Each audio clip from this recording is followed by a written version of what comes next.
क्या होता है जब चार लोग सिर्फ 2 दिन की छुट्टी मनाने एक खूबसूरत रिसॉर्ट में जाते हैं, लेकिन वहां से वापस लौटते समय उनकी पूरी जिंदगी बदल चुकी होती है? क्या होता है जब हंसी खुशी से भरी एक ट्रिप धीरे धीरे राज, शक और डर की कहानी बन जाती है? और क्या होता है जब सालों पहले हुआ एक कत्ल आज की 4 जिंदगियों को अपने जाल में खींच लेता है? आज हम आपको एक ऐसी कहानी सुनाने जा रहे हैं जिसमें प्यार भी है, धोखा भी है, हंसी भी है, आंसू भी हैं और एक ऐसा रहस्य भी है जो आखिरी पल तक आपको हिला कर रख देगा। तो चलिए बिना देर किए शुरू करते हैं यह पूरी कहानी। कहानी शुरू होती है 2 जोड़ों से जो अपनी शहर की भाग दौड़ भरी जिंदगी से कुछ पल दूर सुकून के 2 दिन बिताने के लिए एक पहाड़ी इलाके में बने एक खूबसूरत लेकिन थोड़े सुनसान रिसॉर्ट में पहुंचते हैं। एक जोड़ा शादीशुदा है, कई सालों से साथ है, दोनों की एक प्यारी सी जिंदगी है, लेकिन उनके रिश्ते में अब पहले जैसी गर्माहट नहीं रही। पति अक्सर देर रात तक फोन पर बातें करता है, कभी कभी अचानक गायब हो जाता है, ऑफिस से लौटने में देर करता है और उसकी पत्नी को हमेशा लगता है कि वह कुछ छुपा रहा है। हालांकि वह कभी खुलकर पूछने की हिम्मत नहीं जुटा पाती, क्योंकि उसे डर है कि कहीं जवाब उसकी सोच से भी बुरा न निकल जाए। दूसरा जोड़ा अभी रिश्ते में नया है, दोनों एक दूसरे को बहुत प्यार करते हैं, हर पल एक दूसरे के लिए जीते हैं, लेकिन दोनों के मन में भी कुछ ऐसी बातें दबी हुई हैं जो उन्होंने एक दूसरे को कभी नहीं बताई। लड़की का एक पुराना रिश्ता है जिसे वह भुला नहीं पाई। वह रिश्ता 3 साल पहले बहुत बुरी तरह टूटा था और उसका दर्द अब भी उसके दिल में कहीं गहरे दबा हुआ है। लड़के के परिवार का एक ऐसा बिजनेस राज है जिसे उसने बड़ी सावधानी से छुपा कर रखा है। बाहर से देखने पर उसका परिवार बहुत अमीर और सफल लगता है, लेकिन असलियत कुछ और ही है। रिसॉर्ट पहुंचते ही सबका मन खुश हो जाता है। चारों तरफ हरियाली, ठंडी हवा, धुंध से ढके पहाड़ और एक शांत सी झील। माहौल बिल्कुल सपनों जैसा लगता है, जैसे किसी पेंटिंग में कदम रख दिया हो। लेकिन जैसे ही चारों अपने कमरों में सामान रखते हैं, रिसॉर्ट का एक बूढ़ा केयरटेकर उन्हें अजीब तरीके से घूरता है। उसकी आंखों में एक अजीब सी उदासी और सतर्कता दोनों साफ दिखती है। वह उन्हें चेतावनी देता है कि रात होने के बाद रिसॉर्ट के पीछे वाले पुराने हिस्से में बिल्कुल मत जाना, क्योंकि वहां सालों पहले कुछ ऐसा हुआ था जिसकी वजह से वह हिस्सा अब बंद कर दिया गया है। चारों दोस्त इस बात को मजाक में उड़ा देते हैं, ये सोचकर कि केयरटेकर बस उन्हें डराने के लिए ऐसा कह रहा है ताकि वे रात में बाहर घूमने न निकलें। पहली शाम बहुत खूबसूरती से गुजरती है। चारों साथ बैठकर खाना खाते हैं, गाने गाते हैं, पुरानी यादें ताजा करते हैं, कॉलेज के दिनों की बातें करते हैं और हंसी मजाक में डूब जाते हैं। कैंप फायर के पास बैठकर वे तस्वीरें भी खींचते हैं और थोड़ी देर के लिए ऐसा लगता है जैसे उनकी सारी परेशानियां पीछे छूट गई हों। लेकिन रात गहरी होते ही अजीब चीजें शुरू होती हैं। शादीशुदा जोड़े की पत्नी को अचानक नींद खुलती है और उसे लगता है जैसे कोई उसके कमरे की खिड़की के बाहर खड़ा होकर उसे देख रहा है। एक साया सा जो हिलता डुलता नहीं, बस स्थिर खड़ा रहता है। वह डर के मारे उठती है, लाइट जलाती है, लेकिन बाहर कोई नहीं होता, सिर्फ हवा में पत्तों की सरसराहट सुनाई देती है। अगली सुबह जब वह यह बात सबको बताती है तो सब उसे हंसी में उड़ा देते हैं, यह कहकर कि शायद यह बस एक सपना था, थकान और नई जगह की वजह से ऐसा लगा होगा। लेकिन उसी दिन दोपहर में नए जोड़े की लड़की को अपने बैग में एक अजीब सी पुरानी तस्वीर मिलती है, जिसमें एक जोड़ा उसी रिसॉर्ट के सामने खड़ा दिख रहा है, लेकिन तस्वीर कई साल पुरानी लगती है। उसके किनारे पीले पड़ चुके हैं और उसमें औरत की आंखों में एक अजीब सा डर साफ दिखता है, जैसे वह किसी से मदद मांग रही हो। यह तस्वीर उसके बैग में कैसे आई, ये किसी को समझ नहीं आता। सामान तो सबने खुद ही पैक किया था। धीरे धीरे रिसॉर्ट का माहौल बदलने लगता है। हर रात कोई न कोई अजीब घटना होती है। कभी दरवाजे अपने आप खुल जाते हैं, कभी दूर से किसी की धीमी सिसकियों की आवाज सुनाई देती है, तो कभी झील के किनारे किसी की परछाई दिखती है जो देखते ही देखते गायब हो जाती है। इन घटनाओं का डर तो है ही, लेकिन असली तूफान तब आता है जब दूसरी रात एक साथ बैठकर सब लोग शराब पीते हुए एक सच बोलने वाला खेल खेलने लगते हैं। इस खेल में हर किसी को बारी बारी से एक ऐसा सच बताना होता है जो उसने आज तक किसी को नहीं बताया। शुरुआत में सब हल्के फुल्के सच बताते हैं, जैसे बचपन की कोई शरारत या कॉलेज की कोई नादानी, हंसी मजाक चलता रहता है। लेकिन जैसे जैसे रात बढ़ती है और शराब का असर बढ़ता है, बातें गहरी और खतरनाक होने लगती हैं। शादीशुदा पति आखिरकार मानता है कि वह बहुत बड़े कर्ज में डूबा हुआ है। उसने चुपके से जुए और शेयर मार्केट में बहुत पैसा गंवा दिया है। घर बेचने की नौबत आ चुकी है और वह यह बात अपनी पत्नी से हमेशा छुपाता आया है, क्योंकि उसे डर है कि सच जानकर वह उसे छोड़ देगी और उसके माता पिता के घर वापस चली जाएगी। उसकी पत्नी यह सुनकर स्तब्ध रह जाती है। गुस्से और दुख से उसकी आंखों में आंसू आ जाते हैं। उसे समझ नहीं आता कि इतने सालों तक उसे कुछ पता क्यों नहीं चला। तभी नई प्रेमिका भी हिम्मत करके अपना राज बताती है। वह कहती है कि उसका एक पुराना प्रेमी अब भी कभी कभी उससे संपर्क करता है और सच यह है कि उसके मन में अब भी उसके लिए थोड़ी सी जगह बाकी है। हालांकि वह अपने मौजूदा प्रेमी से भी उतना ही, बल्कि उससे भी ज्यादा प्यार करती है। यह सुनकर उसका प्रेमी चुप हो जाता है। उसके चेहरे पर दर्द साफ झलकता है। कुछ पल के लिए पूरा कैंप फायर खामोश हो जाता है, लेकिन वह कुछ नहीं कहता, बल्कि खुद अपना राज खोलता है। वह बताता है कि उसके पिता का बिजनेस असल में कर्ज में डूबा हुआ है और पूरा परिवार दिखावे के लिए अमीर होने का नाटक कर रहा है। गाड़ियां किराए पर ली गई हैं, बंगला बैंक के पास गिरवी है, जबकि हकीकत में वे सब बर्बादी के कगार पर खड़े हैं। यह सुनकर सब एक दूसरे को नए नजरिए से देखने लगते हैं। जिन लोगों को वे अच्छी तरह जानने का दावा करते थे, वे अचानक अजनबी जैसे लगने लगते हैं। इस सच बोलने वाले खेल के बाद माहौल में एक अजीब सी खामोशी छा जाती है। हर कोई अपने अपने कमरे में चला जाता है, लेकिन नींद किसी को नहीं आती। उसी रात कर्ज में डूबा पति नींद न आने की वजह से बाहर टहलने निकलता है और वहां उसे नई प्रेमिका भी अकेली बैठी दिखाई देती है, जो अपने पुराने प्रेमी की याद में परेशान है। चांदनी में उसकी आंखों की नमी साफ चमक रही होती है। दोनों बातें करने लगते हैं, एक दूसरे का दर्द समझते हैं, अपने अपने डर, असुरक्षा और अकेलेपन को साझा करते हैं और धीरे धीरे उनके बीच एक अजीब सी नजदीकी बनने लगती है, जो सिर्फ हमदर्दी नहीं बल्कि कुछ और भी लगती है। एक ऐसा आकर्षण जिसे दोनों समझते तो हैं, लेकिन कबूल करने से डरते हैं। दूसरी तरफ पत्नी अपने कमरे में अकेली रोते हुए बैठी होती है। तभी दूसरा प्रेमी उसे सांत्वना देने आता है, चाय बनाकर लाता है, धीरे से उसके कंधे पर हाथ रखता है और बातों ही बातों में दोनों के बीच भी एक अनकहा आकर्षण महसूस होने लगता है।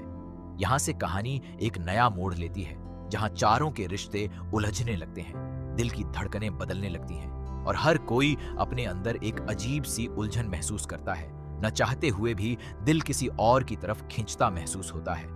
लेकिन इससे पहले कि यह नई भावनाएं आगे बढ़ पाती, रिसॉर्ट में डरावनी घटनाएं और तेज हो जाती हैं। एक रात पत्नी को रिसॉर्ट के उसी बंद हिस्से से हल्की सी रोशनी दिखाई देती है जहां जाने से केयरटेकर ने मना किया था। उत्सुकता और अजीब सी बेचैनी में वह अकेले ही वहां जाने का फैसला करती है, बिना किसी को बताए। अंदर पहुंचकर उसे धूल से भरा एक पुराना कमरा मिलता है, जिसमें एक टूटा हुआ पुराना दर्पण, कुछ पुराने कपड़े, एक बच्चों जैसा खिलौना और वही तस्वीर रखी होती है जो पहले उनके बैग में मिली थी। लेकिन इस बार तस्वीर में औरत का चेहरा किसी ने बड़ी बेरहमी से काट दिया होता है। तभी अचानक पीछे से किसी के कदमों की आवाज आती है। वह डर के मारे पलटती है, दिल जोर जोर से धड़कने लगता है, लेकिन वहां कोई नहीं होता। सिर्फ एक ठंडी हवा का झोंका उसे छूकर गुजर जाता है और दर्पण में उसे अपने अलावा एक धुंधली सी परछाई भी दिखती है। वह चीखते हुए भागती है और बाहर आकर बाकी सबको यह बात बताती है। उसकी हालत देखकर बाकी तीनों भी सहम जाते हैं। अब सब मानने लगते हैं कि यह सिर्फ इत्तेफाक नहीं है, यहाँ जरूर कुछ ऐसा है जो उन्हें डराना चाहता है या शायद कुछ बताना चाहता है, कोई अधूरी कहानी जो पूरी होने का इंतजार कर रही है। अगली सुबह चारों केयरटेकर से सच जानने की कोशिश करते हैं। शुरू में वह टालने की कोशिश करता है, लेकिन जब वे बार बार पूछते रहते हैं तो आखिरकार बूढ़ा केयरटेकर उन्हें रिसॉर्ट की असली कहानी बताता है। वह बताता है कि आज से करीब 20 साल पहले इसी रिसॉर्ट में एक जोड़ा हनीमून मनाने आया था, लेकिन कुछ ही दिनों में औरत रहस्यमय तरीके से गायब हो गई। गांव वालों ने कई दिन तलाश की और आखिरकार कुछ हफ्तों बाद उसकी लाश झील से मिली। पुलिस जांच में यह मामला हादसा बताकर जल्दी ही बंद कर दिया गया, लेकिन गांव के लोग आज भी मानते हैं कि उस औरत की मौत हादसा नहीं बल्कि किसी की सोची समझी साजिश थी। और तभी से रिसॉर्ट में अजीब घटनाएं होने लगीं। कई बार तो रिसॉर्ट बंद तक करना पड़ा। जब चारों उस मरी हुई औरत की पुरानी तस्वीर देखते हैं तो सबके पैरों तले जमीन खिसक जाती है, क्योंकि वह औरत हूबहू पत्नी जैसी ही दिखती है। बस उसके बाल थोड़े अलग हैं और चेहरे पर एक अलग सी उदासी है। यह जानकर पत्नी बुरी तरह डर जाती है और उसे लगता है कि वह किसी अनजान वजह से उस मरी हुई औरत से जुड़ी हुई है, जैसे कोई अधूरा हिसाब बाकी हो। इस राज के बाद सबका ध्यान एक नई दिशा में जाता है। कर्ज में डूबा पति अचानक याद करता है कि उसके पिता भी सालों पहले इसी इलाके में बिजनेस के सिलसिले में आया करते थे, कुछ जमीनों की खरीद फरोख्त करते थे, और उसे शक होता है कि कहीं उसके पिता का इस पुरानी घटना से कोई नाता तो नहीं। वह अपने पिता को फोन करता है, लेकिन पिता बात करने से साफ इनकार कर देते हैं। आवाज में एक अजीब सी घबराहट होती है। यह सुनकर उसका शक और गहरा हो जाता है। उसी रात केयरटेकर अचानक रिसॉर्ट से गायब हो जाता है। उसका कमरा खाली मिलता है, लेकिन उसके कमरे में एक पुरानी डायरी मिलती है जिसमें लिखा होता है कि वह मरी हुई औरत असल में केयरटेकर की अपनी बेटी थी और उसकी मौत के पीछे उसी शहर का एक ताकतवर और रसूखदार आदमी था, जिसने अपने पैसों और पहुंच के दम पर पूरे मामले को दबा दिया था और पुलिस को चुप करा दिया था। डायरी में यह भी लिखा होता है कि केयरटेकर ने कसम खाई थी कि जो भी उस आदमी के परिवार से जुड़ा होगा वह उसे इसी रिसॉर्ट में लाकर सच के सामने खड़ा करेगा और उसे उसके किए की सजा दिलवाएगा, चाहे इसमें उसे अपनी पूरी बाकी जिंदगी क्यों न लगा देनी पड़े।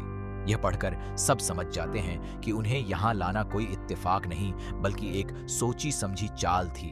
वह ट्रिप, वह ऑफर, सब कुछ पहले से तय था। धीरे धीरे यह राज खुलता है कि कर्ज में डूबे पति के पिता ही वह आदमी हैं जिन्होंने सालों पहले उस मासूम लड़की की मौत का सच दबाया था, क्योंकि लड़की उनके बेटे यानी खुद पति से प्यार करती थी। दोनों गुपचुप तरीके से मिला करते थे और जब उसने शादी से इनकार करते हुए सच बाहर लाने की धमकी दी, क्योंकि परिवार की हैसियत के आगे यह रिश्ता मंजूर नहीं था, तो हालात इतने बिगड़ गए कि झगड़े के बीच उसकी जान चली गई और डर के मारे उसे झील में फेंक दिया गया।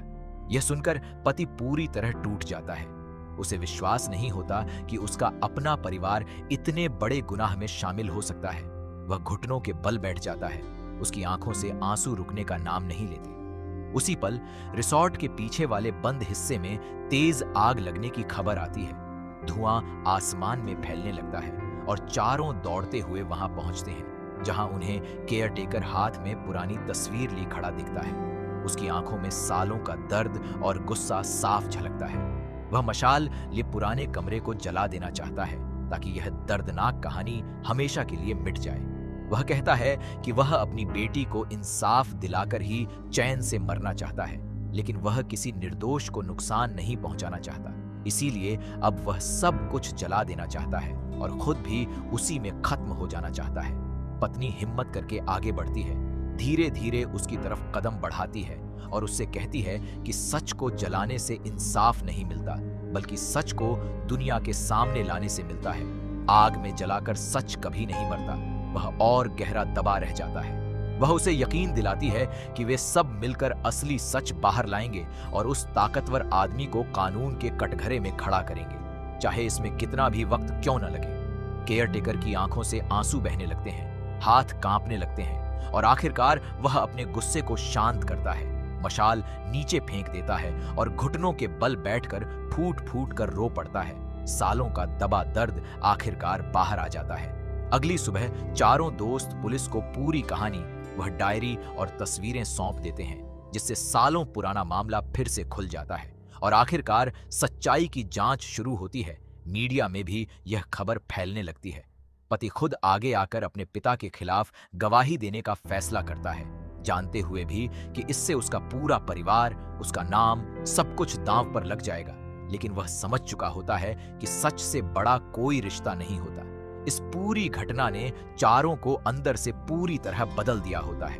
कर्ज में डूबा पति अपनी पत्नी से माफी मांगता है और वादा करता है कि अब वह कोई भी बात उससे नहीं छुपाएगा, चाहे वह कितनी भी कड़वी क्यों न हो। पत्नी भी उसे माफ कर देती है, क्योंकि वह समझ जाती है कि सच बोलना आसान नहीं होता और उसका पति अब बदल चुका है। नई प्रेमिका और उसका प्रेमी भी एक दूसरे से खुलकर बात करते हैं, अपने डर और असुरक्षा को साझा करते हैं और यह तय करते हैं कि वे एक दूसरे को पूरी ईमानदारी के साथ एक नया मौका देंगे। जो अनकहा आकर्षण रात में उनके बीच पैदा हुआ था, वह सिर्फ अकेलेपन, डर और पुराने जख्मों की वजह से था। असली प्यार तो हमेशा से उनके अपने साथी के लिए ही था। ये बात दोनों जोड़े अब अच्छी तरह समझ चुके होते हैं। रिसॉर्ट छोड़ने से पहले चारों उसी झील के किनारे खड़े होकर उस मासूम लड़की को श्रद्धांजलि देते हैं, फूल चढ़ाते हैं, जिसकी वजह से आज उन्हें अपने रिश्तों की असली अहमियत समझ आई। केयरटेकर भी उनके साथ खड़ा होता है। अब उसकी आंखों में गुस्सा नहीं, बल्कि एक हल्का सा सुकून दिखता है, जैसे सालों बाद उसे लगने लगा हो कि इंसाफ की उम्मीद अभी बाकी है। जैसे ही वे रिसॉर्ट से बाहर निकलते हैं, आसमान में सूरज की पहली किरण फैलती है, मानो सालों से अंधेरे में डूबा वह रिसॉर्ट आखिरकार शांति पा गया हो। हवा भी पहले से हल्की और साफ महसूस होती है। कहानी यहीं खत्म होती है, लेकिन ये हमें सिखा जाती है कि रिश्तों में छुपाए हुए राज कभी न कभी सामने आ ही जाते हैं और सच का सामना करना ही असली रिश्ते को मजबूत बनाता है। और यह भी कि इंसाफ भले ही देर से मिले, लेकिन जब मिलता है तो बरसों का दर्द भी हल्का कर देता है। अगर आपको यह कहानी पसंद आई हो तो वीडियो को लाइक जरूर करें, कमेंट में अपनी राय बताना मत भूलिए। और अगर आप ऐसी ही दिलचस्प, रोमांचक और भावुक कर देने वाली कहानियां रोज देखना चाहते हैं तो चैनल को सब्सक्राइब करना बिल्कुल मत भूलिए।